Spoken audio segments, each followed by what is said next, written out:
اعوذ باللہ من الشیطان الرجیم بسم اللہ الرحمن الرحیم۔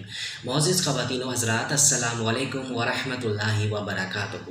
میں ہوں آپ کا ہوسٹ ایم ایس انصاری اور آپ دیکھ رہے ہیں ہمارا یوٹیوب چینل دی انصاریت۔ تو خواتین و حضرات، آج کے ہم اس ویڈیو میں بات کریں گے کہ ہمارے نبی کریم صلی اللہ علیہ وآلہ وسلم کے سمجھانے کا انداز کیسا تھا۔ دیکھیں، ہمارے پیارے نبی حضرت محمد مصطفیٰ صلی اللہ علیہ وآلہ وسلم ہمارے آخری نبی ہیں اور رحمت للعالمین ہیں۔ ایک مرتبہ حضور اقدس صلی اللہ علیہ وآلہ وسلم مسجد نبوی میں تشریف فرما تھے اور صحابہ کرام رضی اللہ عنہ اجمعین بھی وہاں موجود تھے۔ اتنے میں ایک دیہاتی شخص مسجد نبوی میں داخل ہوا اور آ کر جلدی جلدی اس نے نماز پڑھی اور نماز کے بعد عجیب و غریب دعا کی۔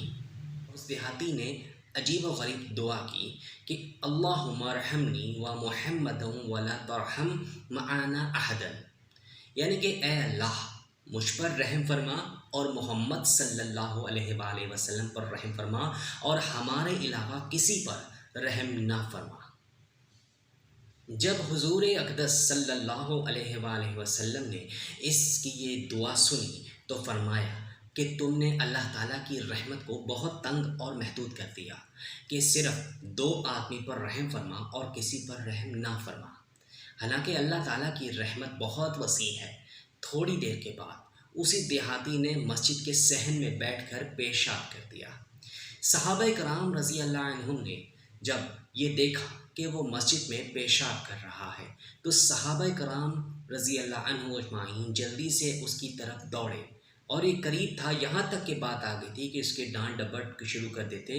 اتنے میں حضور اکرم صلی اللہ علیہ وآلہ وسلم تشریف لائے اور فرمایا کہ اس کا پیشاب بند مت کرو، جو کام کرنا تھا وہ اس نے کر لیا اور پورا پیشاب کرنے دو، اس کو مت ڈانٹو، اور فرمایا کہ تمہیں لوگوں کے لیے خیر خواہی کرنے والا اور آسانی کرنے والا بنا کر بھیجا گیا ہے، دشواری کرنے والا بنا کر نہیں بھیجا گیا، لہٰذا اب جا کر مسجد کو پانی کے ذریعے صاف کرو۔ پھر آپ صلی اللہ علیہ وآلہ وسلم نے اس کو بلا کر سمجھایا کہ یہ مسجد اللہ کا گھر ہے، اس قسم کے کاموں کے لیے نہیں ہے، لہٰذا تمہارا یہ عمل درست نہیں، آئندہ مت کرنا۔ یہ مسلم شریف کی حدیث میں ہے۔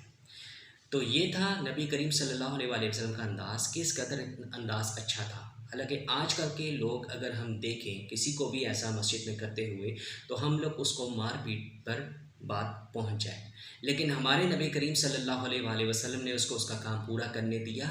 بعد میں پانی جب مارنے کے بعد اس کو بلا کر اس کو سمجھایا کہ یہ اللہ کا گھر ہے، یہاں پہ ایسا کام نہیں کرنا آئندہ کے بعد۔